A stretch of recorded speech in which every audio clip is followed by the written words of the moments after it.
जय हिंद। आज हम बात करेंगे आपका यूरोपीय संघ के बारे में। यूरोपीय संघ की स्थापना किन हालातों और किन परिस्थितियों में की गई, इसके बारे में बात करेंगे आज। फिर बात करेंगे यूरोपीय संघ की विशेषता के बारे में। फिर बात करेंगे यूरोपीय संघ को ताकतवर बनाने वाले कारक या विशेषता की बात करेंगे।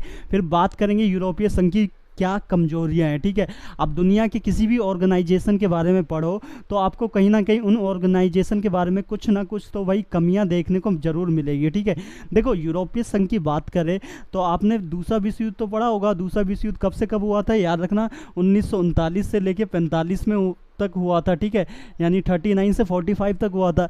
जब ये विश्व युद्ध का अंत हो गया यानी ख़त्म हो गया तो क्या है, बड़ी बड़ी महाशक्तियाँ हैं, क्या है कि बड़ी महाशक्तियों का अंत हो चुका था। ठीक है, वो उनकी इकोनॉमी देखा जाए तो तहस नहस हो चुकी थी। ठीक है, और यूरोप की बात करें तो यूरोप भी पूरे तरीके से बर्बाद हो चुका था, क्योंकि सबसे पहले और विश्व युद्ध की शुरुआत होती है तो वो यूरोप महाद्वीप से हुई थी। ठीक है, तो यूरोप की इकोनॉमी भी क्या है, पूरे तरीके से बर्बाद हो चुकी थी। और देखा जाए इस विश्व युद्ध के बाद की बात करें, जब विश्व युद्ध खत्म हो गया तो दो महाशक्तियों का उदय होता है। आपने पढ़ा होगा, एक तरफ होता है यूएसए, दूसरी तरफ होता है यूएसएसआर। ठीक है, अब देखो यहाँ से क्या होगा कि दुनिया को कहीं ना कहीं डर सताने लगेगा कि भाई दुनिया दो खेमों में, ग्रुपों में ना भाई डिवाइड हो जाए, बट ना जाए। तो क्या होता है कि भाई ऐसा डर सता रहा होता है, लेकिन इसकी शुरुआत सबसे पहले हमें कहाँ देखने को मिलती है, यूरोप महाद्वीप में देखने को मिलती है। ठीक है, यूरोप महाद्वीप में देखने को मिलेगी सबसे पहले हमें शुरुआत, जो कि भाई पूर्वी यूरोप की बात करें, पूर्वी यूरोप की अगुवाई कौन कर रहा था, पूर्वी यूरोप की अगुवाई कौन कर रहा था, यूएसएसआर करता है। और पश्चिमी यूरोप की अगुवाई कौन कर रहा था, आपका यूएसए कर रहा था। ठीक है, यूएसए। अब देखो इतना तो पता चल गया कि भाई दूसरे विश्व युद्ध के बाद क्या था, यूरोप की इकोनॉमी की बात करें तो पूरे तरीके से बर्बाद हो चुकी थी अर्थव्यवस्था यूरोप की, पूरे यूरोप की। ठीक है, यूरोप में यार जितने भी देश आते हैं हर देश की क्या इकोनॉमी क्या है, बर्बाद हो चुकी थी। अब क्या होता है, देखो दूसरे विश्व युद्ध से यूरोप बहुत प्रभावी हुआ, हमने बताया ना अभी, बहुत प्रभावी हुआ। और अमेरिका ने यूरोप की अर्थव्यवस्था को सुधारने में ज़बरदस्त मदद की। ठीक है, दूसरे विश्व युद्ध से क्या हुआ था, यूरोप बहुत प्रभावी हुआ था, बहुत। और अमेरिका ने यूरोप की अर्थव्यवस्था को सुधारने में ज़बरदस्त मदद की। इसे ही मार्शल योजना के नाम से जाना जाता है। क्या, इसे ही मार्शल योजना के नाम से जाना जाता है। यानी कि दूसरे विश्व युद्ध के बाद क्या हुआ, यूरोप बहुत गंदी तरीके से प्रभावी हुआ था और अमेरिका ने यूरोप की क्या है, अर्थव्यवस्था को सुधारने के लिए क्या ज़बरदस्त मदद की थी। उसे मार्शल योजना के नाम से जाना जाता है। और 12वीं में पढ़ते हो तो 12वीं में मार्शल योजना से रिलेटेड एक क्वेश्चन तो जरूर आता है। ठीक है, फिर क्या हुआ, 1948 में मार्शल योजना के तहत क्या हुआ, यूरोपीय आर्थिक सहयोग संगठन की स्थापना की गई। यूरोपीय आर्थिक सहयोग संगठन की स्थापना कब की गई, 1948 में मार्शल योजना के तहत की गई। और जिसके माध्यम से देखा जाए तो याद रखना, पश्चिमी देशों की आर्थिक, ठीक है, पश्चिमी देशों की आर्थिक मदद की गई। अभी बताया ना, पश्चिम देशों की अगुवाई कर रहा था अमेरिका। ठीक है, आर्थिक मदद की गई। ठीक है, आर्थिक मदद दी गई, याद रखना। फिर फाइनली देखा जाए 1957 में बात करें, 6 देशों ने, फ्रांस हो गया, पश्चिमी जर्मनी हो गया, इटली हो गया, बेल्जियम हो गया, नीदरलैंड और लग्जमबर्ग ने रोम संधि के माध्यम से, याद रखना, यूरोपीय आर्थिक समुदाय और आपका हो जाएगा यूरोपीय एटमी ऊर्जा का क्या गठन किया। ठीक है, फिर जून 1979 में बात करें तो इन्होंने यूरोपीय पार्लियामेंट का गठन किया। कब, 1979 में। ठीक है, पहले ये क्या हुआ करती थी, यूरोपीय आर्थिक सहयोग वाली संस्था के रूप में काम किया करती थी। जैसे 1979 में इनका पार्लियामेंट की स्थापना कर देते तो अब ये क्या है, राजनीतिक रूप ले लेंगे। ठीक है, जैसे यहाँ लिखा है राजनीतिक रूप लेना शुरू कर दिया। ठीक है, फाइनली देखा जाए तो 1 नवंबर 1993 में मोस्ट्रिट संधि के द्वारा यूरोपीय संघ का गठन कर दिया गया। ठीक है, मोस्ट्रिट संधि के द्वारा क्या यूरोपीय संघ का गठन कर दिया गया।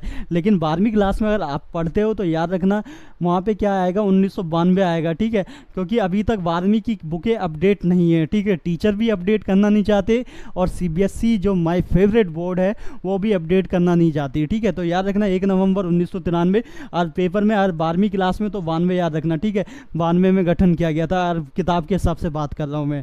अब देखो यूरोपीय संघ के गठन के उद्देश्य की बात करें तो यहाँ पे याद रखना, एक समान विदेश व सुरक्षा नीति की बात करता है। जितने भी देश आते हैं इसके अंदर, इसमें कहा गया एक समान विदेश व सुरक्षा नीति की बात करेगा।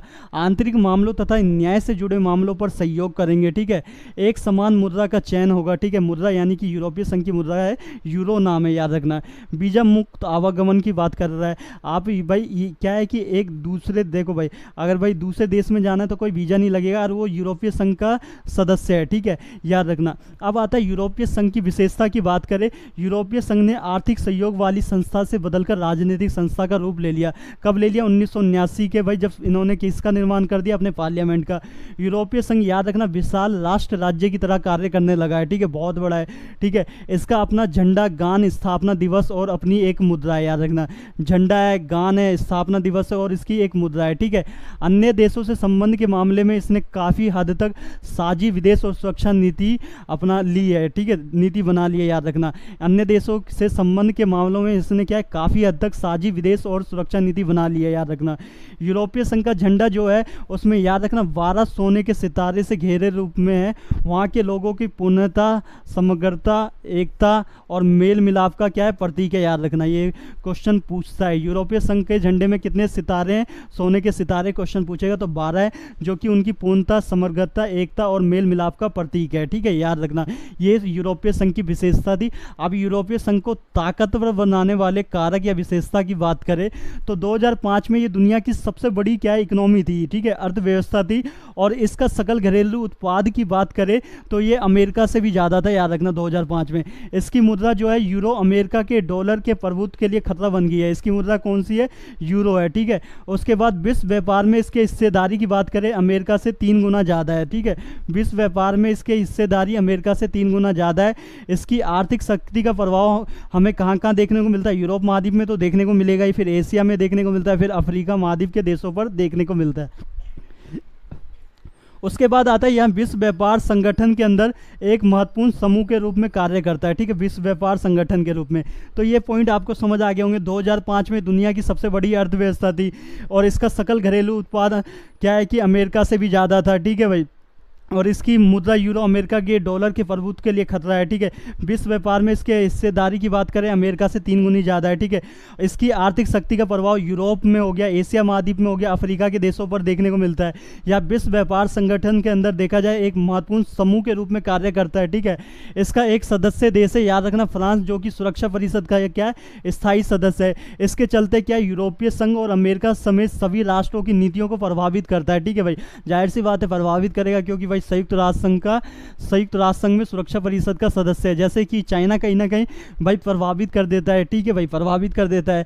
चाइना क्या है कि भाई अमेरिका प्रस्ताव लेके आती है, यूएनएफसी प्रस्ताव लेके आती है कि भाई इसको आतंकवादी विश्व के अंदर, इसे आतंकवादी विश्व का मतलब इसे आतंकवादी घोषित करना है, ठीक है। लेकिन चाइना क्या है कि रोक लगा देती है, तो भाई कहीं ना कहीं नीतियों को प्रभावित कर रही है चाइना भी आज, ठीक है। यूरोपीय संघ का सदस्य देश फ्रांस परमाणु संपन्न देश है, याद रखना, ठीक है, परमाणु संपन्न। अधिराष्ट्रीय संगठन के तौर पर यूरोपीय संघ की बात करें तो आर्थिक, राजनीतिक, सामाजिक मामले में दखल देने में सक्षम है, ये याद रखना। चाहे आर्थिक मामला हो, चाहे राजनीतिक हो, चाहे सामाजिक मामला, उसमें दखल देने में ये सक्षम है पूरे तरीके से।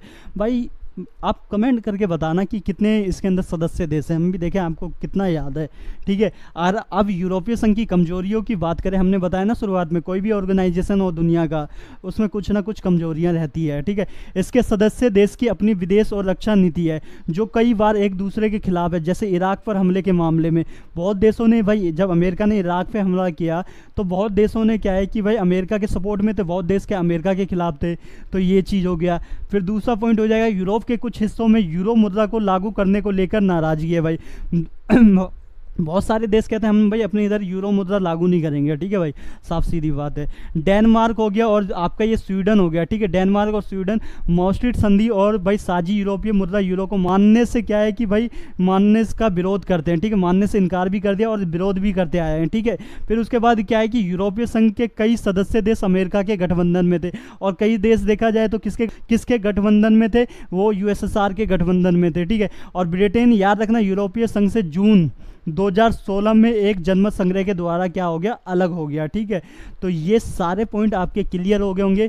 अगर आप कक्षा 12वीं के अंदर हो तो आपके लिए टॉपिक बहुत ज़्यादा इंपॉर्टेंट है, क्योंकि ये आपके पेपर में सीधा क्वेश्चन पूछता है कि भाई यूरोपीय संघ को ताकतवर बनाने वाले कारक या विशेषता के बारे में बताइए, यूरोपीय संघ के बारे में एक्सप्लेन कीजिए, या यूरोपीय संघ की स्थापना कब की गई। और 12वीं के हिसाब से बात करूँ तो 1992 लिखे आना, लेकिन कॉम्पिटिशन लेवल पे यार आप कंपटीशन की तैयारी कर रहे हो, वहाँ पे भाई 1 नवंबर 1993 याद रखना, ठीक है। तो आई होप आपको आज की वीडियो में कोई भी समस्या नहीं उत्पन्न होगी।